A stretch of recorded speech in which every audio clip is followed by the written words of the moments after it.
Since Season 3 came out today, let's talk about Season 2 of What If. Probably don't need to say this, but spoilers ahead, so hit that like button and come back later. So in my opinion, What If Season 2 isn't really that good when you compare it to What If Season 1, but I still had a pretty fun time with the second season. My favorite character in this season has to be Peggy. Peggy was one of my favorite characters in the first season of What If, and I'm really glad to see that they continue her story in this season of What If. But her character is also really tragic in this season too, as you see her about to get everything she lost in her life, including Steve, only for her to lose it all again in her main story in this season. So yeah, Season 2 of What If isn't really that great in my opinion, but I still had a lot of fun with this season, and I thought it introduced a lot of interesting concepts and storylines into the MCU. Yeah, there were some pretty interesting stories in this season, like what if Nebula joined the Nova Corps, what if the Avengers were formed a little bit earlier instead of 2012, and what if Tony Stark was on Sakaar. But there were some storylines in this season I didn't find as interesting as I found in Season 1, like Happy Hogan Saves Christmas. I mean, sure, Happy Hogan Saves Christmas is a pretty fun episode, and it's a great parody to one of my favorite Christmas movies, Die Hard, but when you compare it to all the other episodes to What If, it didn't really feel like a What If episode. It just felt like a normal thing that actually happened in the main MCU timeline. Like, I could see this happen.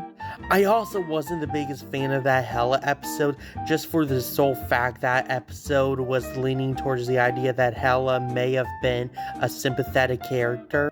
I probably mentioned this numerous times now when it comes to Disney live-action remakes, but I am tired of the sympathetic villain trope. Like, sometimes I just want a villain that's evil for the sake of being evil. There's no point to explain why they're evil. I did find the new character, Kahori, to be pretty interesting, but even then, I do have some mixed feelings over her introduction into the MCU too. I really like the idea of introducing more MCU characters that weren't originally from the comics, so fans of the comics and fans of the MCU get to experience a brand new character at the same time. But I don't really know how I feel about introducing a brand new MCU original character in a single episode of What If. Kahori seems like an actually pretty interesting character, and I like the concept to her abilities, but with her being introduced in an episode of What If and her entire episode just being 32 minutes, there isn't really enough time to get to know her. Like, maybe in a 2 or 3 part special episode, it would be a little bit better because we would have more time to get to know who this new character is, but in a single episode, they rush through a ton of story details, including Kahori's personality, so you don't really get to know Kahori a whole lot in the episode that she's in this season.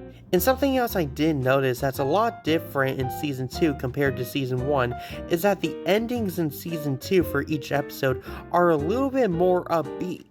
At the end of almost every episode of Season 1, everything was kind of taking a turn for the worse for every character introduced in that series, so things were kind of feeling a little bit depressed at each episode's end. But with Season 2, I kind of like that there are more upbeat and hopeful endings, so the audience can know that there is still hope for these characters' stories to continue later on. My favorite moment of this season has to be Supreme Strange's sacrifice. I was pretty shocked to see that they written off Supreme Strange at the end of this season. Since What If is an anthology show, I wasn't expecting to be attached to too many characters, but Supreme Strange was one of the few characters I was definitely attached to the most because I found his story to be very interesting and tragic at the same time. It was pretty sad to see him sacrificing himself to rebuild his old universe and save his version of Christine, but it was also nice to see him do that because it fixed his mistakes years ago with trying so desperately to save Christine, but at the price of losing his universe. Give this season a 7.7 out of 10, giving it a C+. Anyway, that's the review. Go down to his comments, tell me what you thought of What If Season 2. Share this video with all your friends. And hit that like and follow button to keep up with all my latest content. See ya!